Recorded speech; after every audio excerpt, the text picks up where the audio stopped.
Today I want to talk about the meaning of words, how we define them and how they, almost as revenge, define us.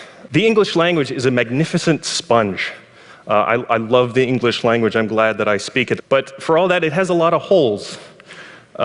In Greek, there's a word, locucism, which is the hunger for disaster. You know, when you see a thunderstorm on the horizon and you just find yourself rooting for the storm. In Mandarin, they have a word yu yi, I'm not pronouncing it correctly, which means the longing to feel intensely again, the way you did when you were a kid. In Polish, they have a word, juska, which is the kind of hypothetical conversation that you compulsively play out in your head. And finally, in German, of course, in German, they have a word called Zielschmerz, which is the dread of getting what you want. Of finally fulfilling a lifelong dream. I'm German myself, so I know exactly what that feels like. Now, I'm not sure if I would use any of these words as I go about my day, but I'm really glad they exist. But the only reason they exist is because I made them up. I am the author of The Dictionary of Obscure Sorrows, which I've been writing for the last 7 years. And the whole mission of the project is to sort of find holes in the language of emotion and try to fill them so that we have a way of talking about all those human peccadillos and quirks of the human condition that we all feel but may not think to talk about because we don't have the words to do it. And about halfway through this project, I defined Sonder, the idea that we all think of ourselves as the main character and everyone else is just extras. But in reality, we're all the main character. And you yourself are an extra in someone else's story.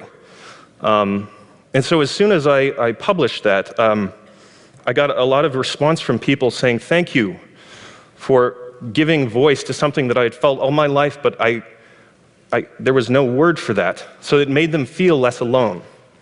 I think that's the power of words, to make us feel less alone. And it was not long after that I started to notice Sonder being used earnestly in conversations online. And not long after that I actually noticed it, I caught it next to me in an actual conversation in person. There is no stranger feeling than making up a word and then seeing it take on a mind of its own. I don't have a word for that yet, but I will. I'm working on it. I started to think about what makes words real. Because a lot of people ask me, the most common thing I got from people is, well, are these words made up? I don't really understand. And I didn't really know what to tell them, because once Sonder started to take off, who am I to say what words are real and what aren't? And so I sort of felt like Steve Jobs, who described his epiphany as when he realized that most of us, as we go through the day, we just try to avoid bouncing against the walls too much and just sort of get on with things.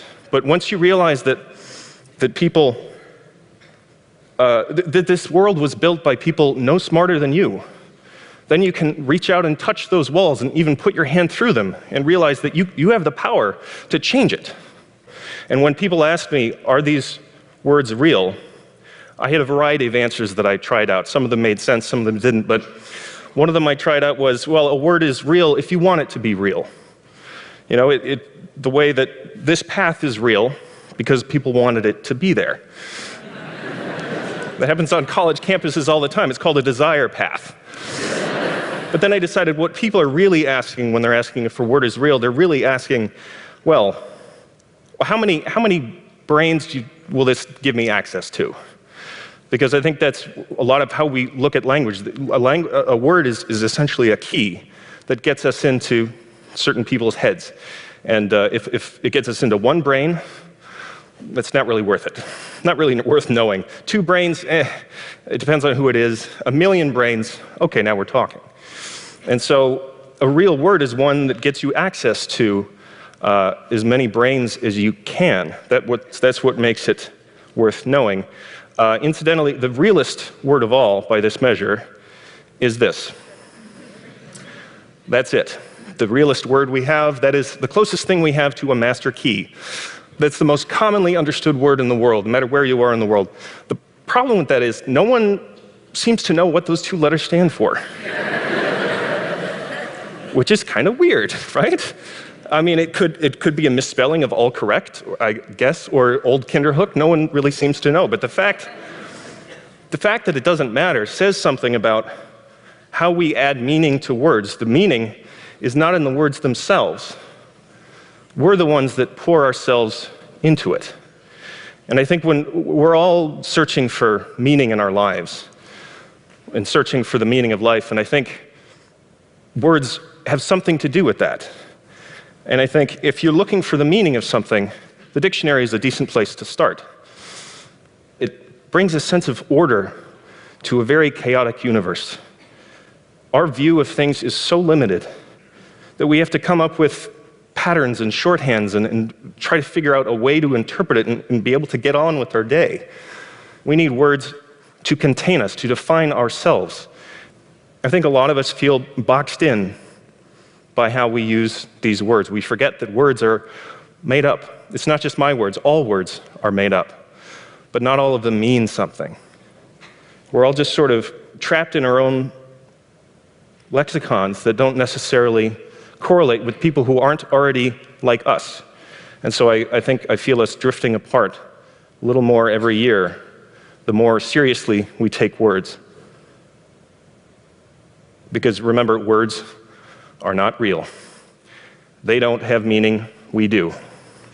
And I'd like to leave you with a reading from one of my favorite philosophers, Bill Watterson, who created Calvin and Hobbes. He said, "Creating a life that reflects your values and satisfies your soul is a rare achievement. To invent your own life's meaning is not easy, but it is still allowed, and I think you'll be happier for the trouble." Thank you.